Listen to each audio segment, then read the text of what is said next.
ख्वाजा आसिफ के सितारे गर्दिश में हैं। मीडिया में हर तरफ उनके बारे में चमगोइयां हो रही हैं। कभी खबर आती है कि उन्होंने इस्तीफा दे दिया है, कभी खबर आती है कि उनको किक आउट कर दिया गया है। कोई उनको 17 करोड़ की करप्शन से नत्थी कर रहा है, तो कोई झोली उठा उठाकर उन्हें बद्दुआएं दे रहा है। सही कहते हैं, बड़े लोगों के मसाइल भी बड़े होते हैं, लेकिन लगता है इस दफा ख्वाजा आसिफ के मसाइल उनके कद से भी बड़े हो गए हैं। इमरान खान को घड़ी चोर कहने वाला खुद एक रोलेक्स की घड़ी की वजह से शक बल्कि शायद तफ्तीश के दायरे में आ चुका है। जी हाँ, इकबाल संघेड़ा जो इस वक्त सियालकोट के ADCR हैं, गुज़श्ता इंतखाबात में ख्वाजा आसिफ के RO थे। ख्वाजा आसिफ ने सियालकोट का कला कैसे और किस किस की मदद से सर किया सब जानते हैं, बल्कि हारी हुई जीत दोबारा जीतने के सारे मरहले उन्हीं की जेर निगरानी तय किए गए। मुबैना तौर पर कहा जाता है कि सियालकोट के मामलात में वो ख्वाजा आसिफ के दस्ते रास्त हैं। इसी वजह से इकबाल संघेड़ा की CA गोल्ड प्रोजेक्ट में 17 करोड़ की रिश्वत वसूली और गिरफ्तारी को ख्वाजा आसिफ के साथ जोड़ा जा रहा है। कुछ ख्वाजा आसिफ ने इकबाल संघेड़ा की गिरफ्तारी के साथ ही ब्यूरोक्रेसी की करप्शन पर जो ट्वीट और बयानात दागे, उन्होंने भी जलती पर तेल का काम किया। मीडिया पर दोनों चीजों को जोड़कर चलाया गया। ख्वाजा आसिफ की RO इकबाल संघेड़ा के पास से एक रोलेक्स घड़ी और लैंड क्रूजर बरामद हुई है। दोनों चीजें जाहिद जावेद के नाम है।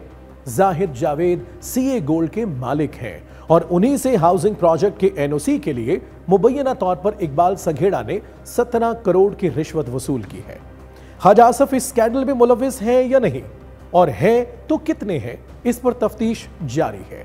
लेकिन यह बात तय है कि उनके इस्तीफे में कोई ना कोई सदाकत है, वरना 4 दिन एक लंबा अरसा है। अभी तक कहीं ना कहीं से इसकी तरदीद या तस्दीक हो चुकी होती, लेकिन हर तरफ खामोशी है, जो तज्जियाकारों के मुताबिक तूफान का पेश खैमा है। और शायद इस तूफान को ख्वाजा आसिफ भी भांप चुके हैं। इस सिलसिले में वो नवाज शरीफ से मिल चुके हैं।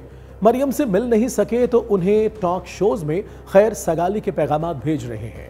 खैर सगाली इसलिए कि पिछले दिनों वो मरियम सरकार की पंजाब हुकूमत के खिलाफ काफी सख्त ट्वीट कर चुके हैं, जिसकी माफी तलाफी के लिए आजकल में ही उन्होंने एक प्रोग्राम में कहा है। मरियम नवाज को जिस हालात में वहां पे रखा गया, वो मोटी मलमल के दुपट्टे जो है पानी में भिगो के अपने सर पे रखती थी, इतनी गर्मी थी वहां पे, तपश थी जिन सैलों में उसको रखा गया। वाह ख्वाजा आसिफ साहब, अपनी बेटी जैसी मरियम नवाज के लिए तो आप बहुत परेशान हैं, लेकिन अपनी माओ बहनों जैसी मोहतरमा रेहाना डार का जो हाल आप और आपकी हुकूमत की जेर निगरानी हो रहा है, उस पर भी आप कुछ तवज्जो दें। वैसे रेहाना डार का बयान तो आपने सुन ही लिया होगा कि ख्वाजा आसिफ का RO इकबाल संघेड़ा मेरी दुआओं से ही गिरफ्तार हुआ है। अब अगली बारी ख्वाजा आसिफ की है, लेकिन हमें यकीन है ख्वाजा आसिफ साहब आप हमेशा की तरह इस बार भी इस कड़ी मुश्किल से निकल जाएंगे। बहरहाल अपनी पोजीशन को क्लैरिफाई करना चाहें तो टॉकीज लाइव का प्लेटफॉर्म हाजिर है। Talkies live, like share subscribe कीजिए, क्योंकि सच वही जो हम बोले। Talkies live.